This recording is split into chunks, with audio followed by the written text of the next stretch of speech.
ഇത് നിങ്ങൾ ആലോചിച്ച് കേട്ടോ, ഈ ഉള്ളിയും ചുറ്റിയൊക്കെ വെച്ചൊക്കെയാണുള്ള ഒരു സാധനം. 1717 എത്ര കൊല്ലം പഴക്കുന്നത്.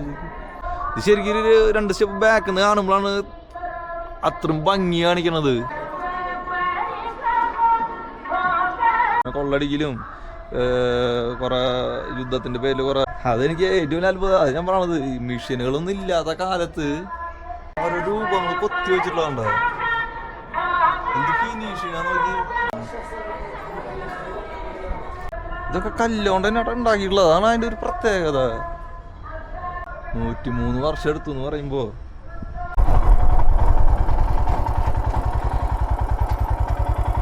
സാധനം കഴിഞ്ഞാ നിങ്ങൾ കൃഷി ചെയ്യണമെങ്കിൽ തട്ടായിട്ട് കൃഷി ചെയ്തുകൊണ്ടിരിക്കണത്. ആ വീട് ഇരിക്കണമെങ്കിൽ എന്ത് ഭംഗിയല്ലേ. ആ ഓടിട്ട് വീട് ഇവിടുത്തെ ഞാൻ കണ്ടിട്ടില്ലേ, ഒട്ടുമിക്ക വീടുകളും കറക്റ്റ് കേരള മോഡലാട്ടാ. നമ്മുടെ പണ്ട് കാലത്ത് നമ്മുടെ നാട്ടിലൊക്കെ എങ്ങനെയാണ്, ഇപ്പം നമ്മുടെ അവിടെ കൂടുതലും മറ്റേ ടെറസ് വീടുകളും കാര്യങ്ങളൊക്കെ ആയി, പുതിയ മോഡേൺ വീടുകളൊക്കെ വന്നു. പക്ഷേ ഇവിടെ ഇപ്പോഴും നമ്മുടെ പഴയ, ശരിക്കും നമ്മൾ കേരളത്തോടെ ട്രാവൽ ചെയ്യാൻ വയ്ക്കും, ഭയങ്കര ബ്യൂട്ടിഫുൾ ആയിട്ടുള്ള സ്ഥലമാട്ടാ കർണാടക എന്ന് പറയുന്നത്. നമ്മൾ ഒരിക്കലും ശരിക്കും ഉൾഗ്രാമത്തോടെ നമ്മൾ ട്രാവൽ ചെയ്യുമ്പോൾ വേറൊരു എന്നിട്ട് പറയാ, നമ്മൾ അത്രയും ഒരു സ്വർഗമായിട്ടുള്ള സ്ഥലത്തൂടെ നമ്മൾ ട്രാവൽ ചെയ്യുന്ന പോലെ തോന്നുന്നത്. കണ്ടില്ലേ, തട്ടായിട്ട് നെൽകൃഷി ചെയ്തുകൊണ്ടിരിക്കണത് നല്ല ഭംഗിയാണ്. ഫുള്ളൊരു പച്ചപ്പ് ഇങ്ങനെ കയറി കിടക്കണ ഒരു പ്രത്യേക ഭംഗിയെ. ഈ ഗ്രാമത്തോടുള്ള വരുമ്പോൾ ഉള്ള പ്രത്യേകതകൾ നോക്കിയാട്ടാ. ഇവിടെ പല സ്ഥലത്തും എത്രയോ വർഷങ്ങൾക്ക് പുറകില് ഇവിടുത്തെ ജനസമൂഹങ്ങൾ ജീവിക്കണത്. നമ്മൾ നേരത്തെ കൃഷി സ്ഥലത്ത് കണ്ടില്ലേ, ആ സാധനം പറിച്ചിട്ടുണ്ടാവണം ഈ ആൾക്കാർ.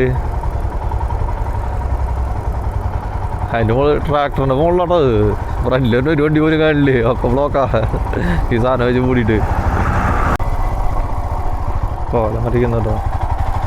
ഞങ്ങൾ ഓൾമോസ്റ്റ് അമ്പലം തറയുണ്ട് കേട്ടോ. ഇതാണ് അമ്പലം. ഉണ്ടാകുമ്പോൾ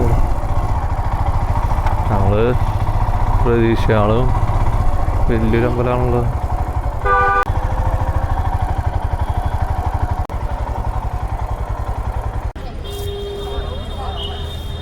ഇതാടാ ചെന്നകേശവര ടെമ്പിൾ, വിഷ്ണുവിൻ്റെ അമ്പലമാണ്.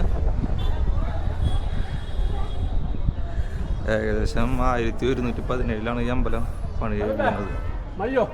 വിഷയം കേട്ടോ, 103 വർഷം എടുത്തെന്ന് പറഞ്ഞ ഈ അമ്പലം പണി കഴിക്കാനായിട്ട്. ബേലൂരിലാണ് ഇത് സ്ഥിതി ചെയ്യുന്നത്. ഈ അമ്പലം 103 വർഷം അങ്ങോട്ട് എടുത്തെന്ന് പറഞ്ഞത് ഈ അമ്പലം പണി കഴിക്കാനായിട്ട്. 3 തലമുറ എടുത്തെന്ന് പറയുമ്പോൾ ആലോചിച്ച് നോക്കി. പലവട്ടമായിട്ട് ഈ അമ്പലം കൊള്ളടിക്കലും നശിക്കുകയൊക്കെ ചെയ്തെന്നുണ്ടെങ്കിലും, പക്ഷെ അത് പണി കഴിഞ്ഞു. വിഷ്ണുവിൻ്റെ അമ്പലം. നിങ്ങൾ അമ്പലത്തിൻ്റെ പിന്നെ പോലത്തെ 10 മണി കണ്ടു കഴിഞ്ഞാൽ തല ഇറങ്ങി തോന്നുന്നുണ്ട്. ഇതൊക്കെ നോക്കിയോള് വിഷയം.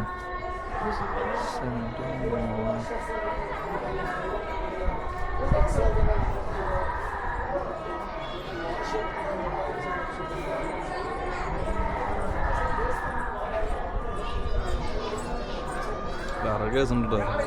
ഇതിൻ്റെ മുകളിലൊന്നും ശരിക്കും തൊടാൻ പാടില്ല എന്നോട് ബോർഡ് വെച്ചിട്ടുണ്ട്. നമ്മൾ തൊടാണ്ടിരിക്കുന്നത് അതിൻ്റെ ഒരു മാന്യതാണ് എനിക്ക് തോന്നുന്നത്.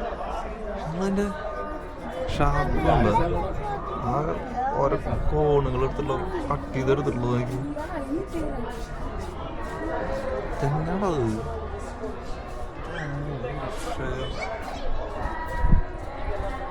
അടിയില് ആനകൾ നിൽക്കണമെങ്കിൽ ഇതൊക്കെ ഇതിങ്ങനെ ചുറ്റുണ്ട് കേട്ടോ. എണ്ണിയതില്ല, അത്രയധികം ആന കൊത്തി വെച്ചിട്ടുണ്ട്. ഇത് നിങ്ങൾ ആലോചിച്ച് കേട്ടോ, ഈ ഉള്ളിയും ചുറ്റിയൊക്കെ വെച്ചൊക്കെയാണുള്ള ഒരു സാധനം. 1717 എത്ര കൊല്ലം പഴക്കുന്നത്. ഇതിൻ്റെ ഫിനിഷിങ് ഉണ്ട്, തൊടാൻ പാടില്ലെന്ന് എഴുതിയിട്ടുണ്ട്. ഇത് മെഷീനറികളൊന്നും ഇല്ലാത്ത കാലത്ത് എങ്ങനെ ഇത് പണിത് എനിക്ക് മനസ്സിലാവുന്നില്ലേ.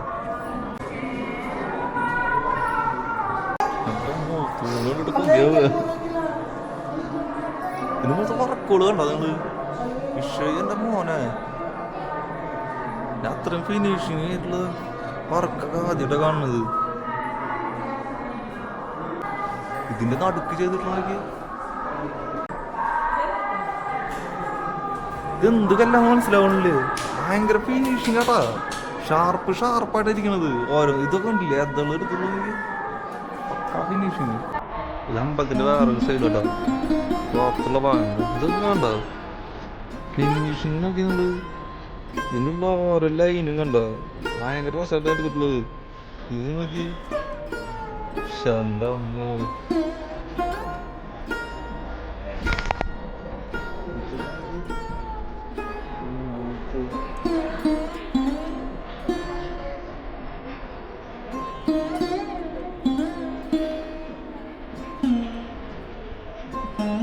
ഓരോ രൂപങ്ങൾ കൊത്തി വെച്ചിട്ടുണ്ട്. എന്ത് ഫിനിഷിംഗ് നോക്കി.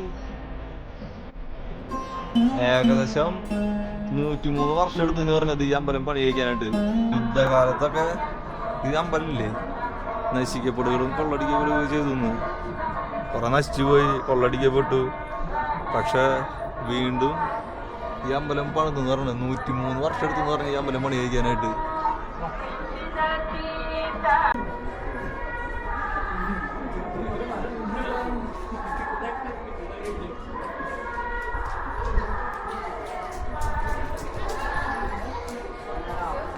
ഈ ഒരു അമ്പലത്തിന്റെ ഭാഗം മാത്രമാണ് ഞാൻ കാണിക്കുന്നത്. ഇനി നോക്കി, അവിടെ ഉണ്ട്, ഇവിടെ ഉണ്ട്, ഇവിടെ ഉണ്ട്. അതായത് ഇതിന്റെ ചുറ്റും നോക്കി കണ്ട് ഞാൻ മതിയാവില്ലേ. കണ്ണത്ര ദൂരത്ത് മൊത്തം മറന്നു വെച്ചിരിക്കുക. പക്ഷെ ഇതെങ്ങനെ എത്ര ഫിനിഷിങ്ങിൽ പണിയാണെന്ന് എനിക്ക് മനസ്സിലാവണില്ലേ. 103 വർഷം എടുത്തെന്ന് പറയണ്ട ഈ അമ്പലം പണിയാനായിട്ട്. എന്നിട്ട് നോക്കിയേ ഇത്രയും ഫിനിഷിങ്ങില് ഇത് കിട്ടണമെന്നുണ്ടെങ്കിൽ അല്ലെങ്കിൽ നല്ല നിൽക്കണമെന്നുണ്ടെങ്കിൽ ആ വർക്കിന്റെ ഒരു പ്രത്യേകത ആലോചിക്ക്. നോക്കിയാണ്ട് ലൈഫിൽ ഒരു വട്ടെങ്കിലും ഞാൻ പറയാം വരാണ്ടിരിക്കരുത്. കാരണം ഇത് കല്ലാണത്, ഇത് കല്ലാട്ടാ. ഞാൻ മരാന്ന് വിചാരിച്ച്. ഓ അത് വേറെ എന്തോ കെമിക്കൽ തേച്ചിട്ടുള്ളതാ അതിന്റെ മുകളിൽ എന്തോ മിക്സ് ചെയ്തിട്ടുള്ളതാ. അത് കിട്ടാൻ വേണ്ടിട്ട് അവിടെ പൊട്ടിയുണ്ട്. കല്ലിന്റെ ഭാഗം പോയി ആ ഷേപ്പ് കിട്ടാൻ വേണ്ടിട്ട് ചെയ്തിട്ടുള്ളതാ.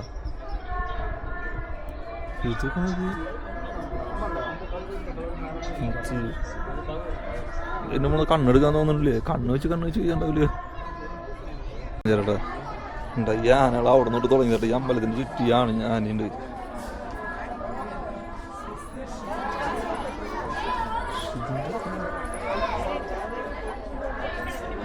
ഇങ്ങനെയാണ് അത്ര ഇങ്ങനെ പണിയാൻ പറ്റുന്നത് എനിക്ക് മനസ്സിലാവണില്ലേ. അമ്മോ ചിന്തിക്കുന്നതിന്റെ അപ്പുറാട്ടാ.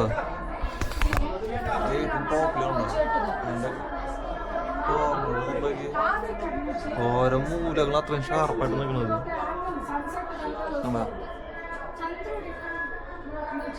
ദൈവത്തിനൊക്കെ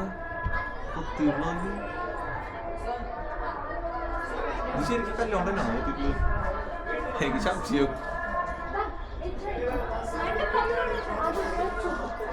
ഓരോന്നിനും ഒരു ദൈവം എന്നുള്ളതുണ്ട് അതിലൊക്കെ. അതിന് ഓരോന്നിനും ഓരോ ഇത് പറഞ്ഞിട്ടില്ലേ. കർണാടകയിൽ പറഞ്ഞു കൊടുക്കുന്നത് എനിക്ക് മനസ്സിലാവണില്ലേ. എന്തോ ഉണ്ട് മനസ്സിലായി, പക്ഷെ എന്താന്ന് മനസ്സിലായില്ലേ. ഇവിടെ റെഡ് കളറ് അതൊക്കെ മണ്ഡപങ്ങളായിരുന്നു കേട്ടോ. രസമുണ്ട്. ഇതതിന്റെ തൊട്ടപ്പുറത്തുള്ള വേറൊരു അമ്പലം കേട്ടോ. ഇതിന്റെ ഹോളുകളുണ്ടോ?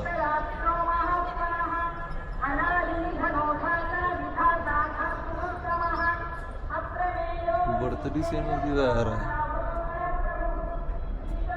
ഇതൊക്കെ കല്ലുകൊണ്ട് തന്നെ ഉണ്ടാക്കിയിട്ടുള്ളതാണ് അതിന്റെ ഒരു പ്രത്യേകത. ഓരോ കോർണറും കറക്റ്റ് ആയിട്ട് എടുത്തിട്ടുള്ളൂ ഇവര്. ഇതൊക്കെ നടക്കിയത് ചെയ്തിട്ടുള്ളൂ. പക്ഷെ ഇതെങ്ങനെയാണ് ഇത് ഇത്ര ഫിനിഷിങ് എനിക്ക് മനസ്സിലാവില്ല. നോക്കി ഇതിന്റെ ഫിനിഷിങ് കണ്ട. ഇത് ശരിക്കും ഒരു 2 സ്റ്റെപ്പ് ബാക്കിൽ നിന്ന് കാണുമ്പോഴാണ് അത്രയും ഭംഗി കാണിക്കണത്. ഒരു 10 അടി ബാക്കിൽ നിന്ന് കണ്ടു കഴിഞ്ഞിട്ടുണ്ടെങ്കിൽ അമ്പലത്തിന്റെ ആ ഒരു ഭംഗി ഉണ്ടല്ല, ആ ഒരു പ്രൗഢിയാ നിക്കണതിന്റെ വേറെ ഫീലാട്ടാ. ഇതൊക്കെ നോക്കി എങ്ങനെ ഇതൊക്കെ പണിയത്. അതെനിക്ക് ഏറ്റവും അത്ഭുതം. അത് ഞാൻ പറയണത് ഈ മെഷീനുകളൊന്നും ഇല്ലാത്ത കാലത്ത് ഇത്രയും ഫിനിഷിങ്ങിൽ ഇത് പണിയണമെന്നുണ്ടെങ്കിൽ അന്നത്തെ കലാകാരന്മാരുടെ കഴിവൊന്നും ആലോചിക്ക്. 1117 അമ്പലം പണി തുടങ്ങിയെന്ന് പറഞ്ഞത് 103 വർഷം എടുത്തു എന്ന് പറയുമ്പോൾ അത് യുദ്ധം കാര്യങ്ങളൊക്കെ നടന്നതിൻ്റെ പേരിലും കുറെ അങ്ങനത്തെ കുറെ ഇതൊക്കെ ആയിട്ടാണ്. പിന്നെ കൊള്ളടിക്കലും കുറെ യുദ്ധത്തിൻ്റെ പേരിൽ കുറെ നാശനഷ്ടം കൊള്ളടിക്കലും കാര്യങ്ങളൊക്കെ ആയിട്ട് അങ്ങനെ നശിച്ചിട്ടുള്ളതാണ്. അല്ലാതെ ഞാൻ നേരത്തെ കഴിഞ്ഞായിരിക്കും അറിയില്ല.